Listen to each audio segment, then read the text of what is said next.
This author, Nat Hopkinson, is a culture professor at Howard University. She has hit back, saying that people who have, quote, become white shouldn't be educating black people on oppression, hinting at these Jewish critics. So the bottom line is, are Jews white? Are Jews white? Are Jews white?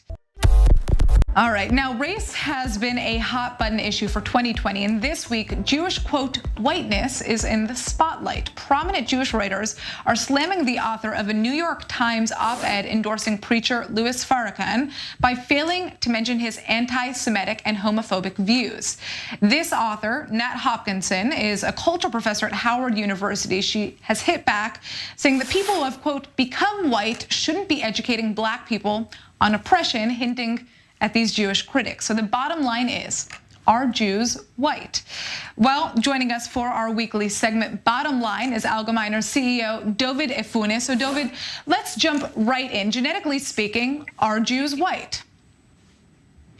Well, Natasha, it's important to understand, firstly, the intense sensitivity that this question has for the Jewish community. And actually, it's coming up at a personally very relevant time for me. Today is the anniversary of the passing of my great-grandfather, David Weinstock, who was arrested by the Nazis in Vienna in September 1939. And he was taken to the anthropological department at the Vienna Museum of Natural History, and he was subjected to, together with 440 other Jews, to degrading tests and measurements because he was considered by the Nazis to be of an inferior race.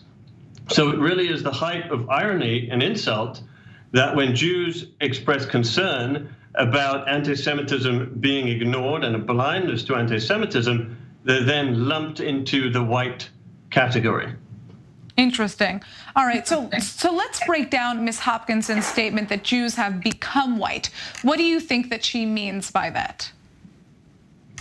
Well, in the language of wokeness, which is, how I would describe the ideology to which she belongs, whiteness isn't just a description of the lowest rung on the ladder of victimhood.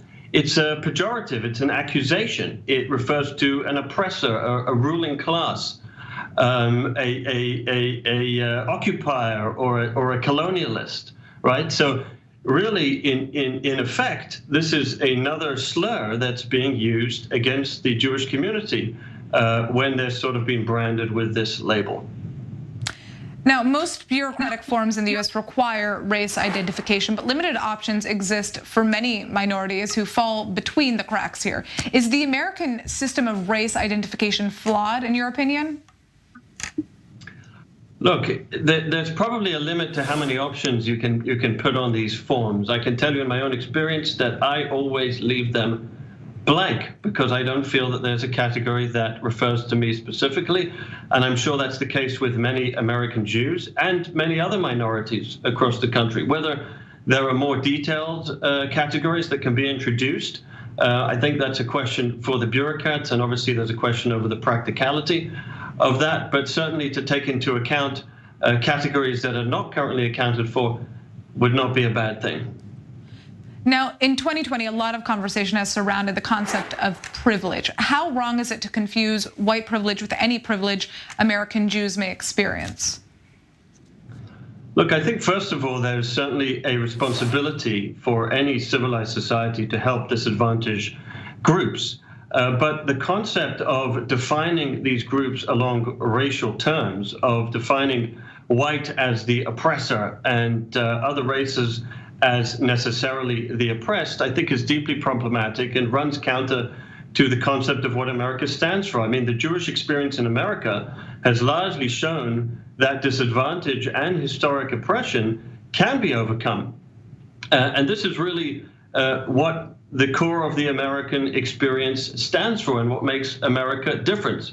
So sort of defining and throwing people into boxes on the first day, even from childhood, which some of this ideology works, I think is damaging and certainly not helpful in terms of the bottom line result, which is allowing every person the opportunity, the bottom line goal, which is allowing every person the opportunity to achieve in America, no matter where they come from, what their background is, All and right. certainly what their race is.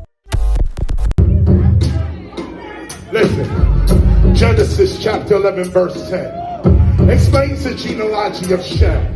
Shem was a black man in Africa. If you repeat this back, Genesis 14 verse 13, Abraham steps on the scene. Being a descendant of Shem, which is a fact, means Abraham too was Abraham, born in the city of a black man, called Nimrod, grandson of Ham. Ham had 4 sons. One was named Canaan. Here, let me do some explaining.